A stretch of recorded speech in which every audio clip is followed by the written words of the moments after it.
G'day frothers, welcome to the garage, and today I'm going to show you this thing.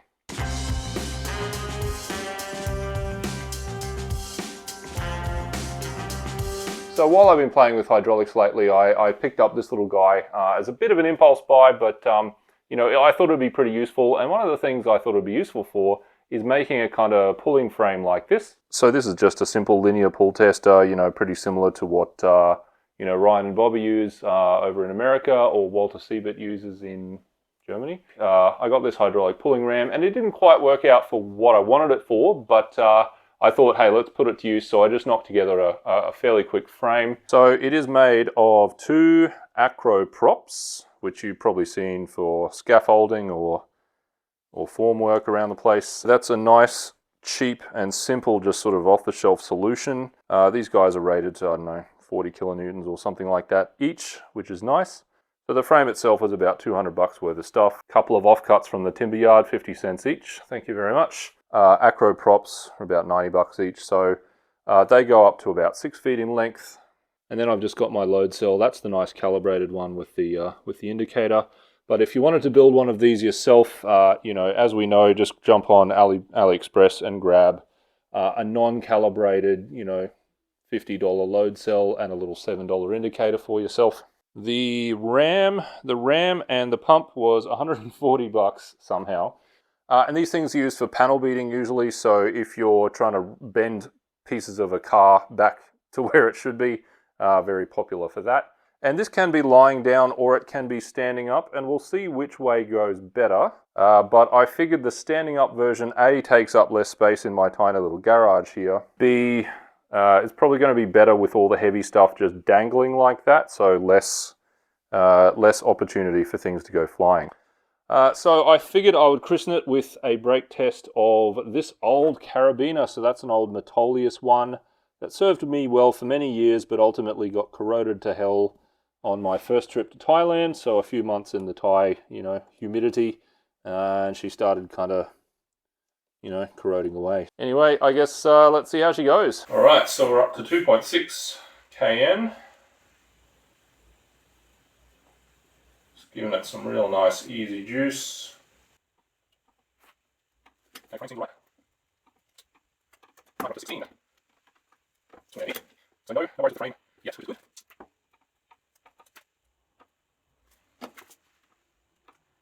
Well, there you go.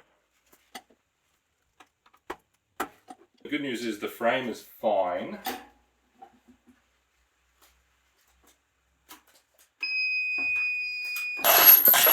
Three.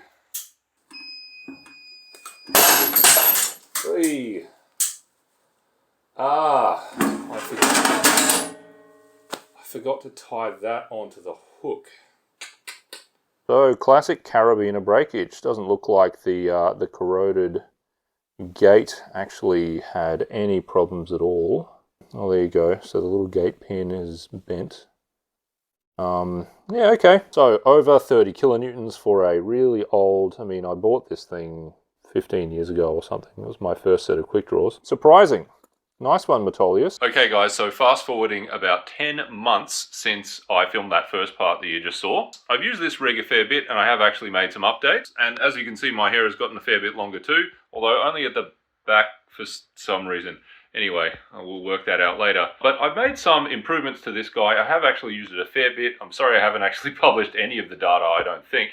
I have been using it a fair bit. It's been pretty interesting, but I figured, you know, while I'm finally getting around to editing that first part, let's show you the current version. I upgraded the RAM, so that's a 10-ton RAM now. The other one, 5-ton, it kind of struggled after about 30 kilonewtons, and, you know, I just didn't want to pump so hard, so went for a bigger RAM. But the piece of resistance is this guy here. So this is actually a load cell. Very different shape to the S-shaped load cell you're probably familiar with. This style has a few different names, but it's a spoke, a donut, whatever. You know, look for those keywords if you're after one of these guys. This is 50 kilonewtons. It is threaded M16, but fine thread, unfortunately. So it is different to the rest of the M16 stuff I have. Bit annoying. So what that does, it removes the load cell out of the actual braking chain down here. And so when stuff breaks, that goes flopping around everywhere, and that's going to break, well, pretty soon if we keep doing that. but then it also saves you this much length, whatever that is, 50 centimeters, something like that, 45 centimeters, a lot of length out of your test bed. So if you want to build a shorter test bed, or you want to save space inside the test bed, something like that is probably a good option. Indicator, I do not like this indicator. It was just the first one I got. It is mains powered. I had to set it up myself. Bloody nightmare. Horrible user interface. Instructions are all in Chinese, so I'm like doing Google Translate on photos of that fucking thing. So if you've seen Climbing Taiwan, I would recommend getting that battery-operated one with the big screen that Kevin uses, rather than this. But the advantage of that kind of indicator is you don't need to calibrate this. You don't need to have weights or another load cell to calibrate it. You just tell it the sensitivity of the load cell you've got in there. So that's a big bonus. Okay, so I've loaded it up. Got the Pancake load cell there. Got the old load cell in the middle. And what do they say? Generally, they're about sort of 20 or 30 newtons difference, depending on what's going on. So yeah, I'm happy with that. 20 or 30, that's like, 20 or 30 newtons out of 30 kilonewtons. Pretty good agreement given the two different calibration methods they've got going on. Oh, and one of the quirks of this stupid indicator here is the decimal point can't move the decimal point. So this should be 11.11 kilonewtons, but the stupid decimal point, for whatever reason, I can't move it. So anyway, that's what that's all about. Okay, so I got it all set up to do a test, and I thought we'd give these things a shot. So these are actually old Beaners. They were taken off a climb down in the Blue Mountains, I believe. They're just some, looks like boating carabiner. So this little 10, that's their only marking. But they were put on a few climbs down south somewhere, and apparently they were starting to crack where this weld would be here. So they got sent up here to my friend Dave Reeve from cragchemistry.com, see if he can maybe analyze them a bit, but he can also analyze broken pieces. So we figured, hey, let's see how strong they are when they're, intact. Can't see any cracks or anything. Pretty stiff gate on them. 10mm stock, I believe, so should be pretty strong. Got one set up in here. So let's see how they go. Okay.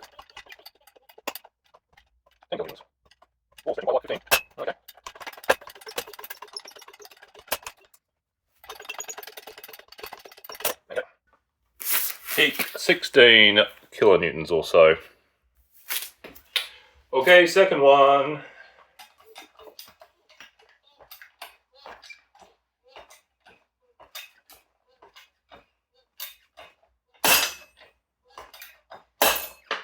Alrighty.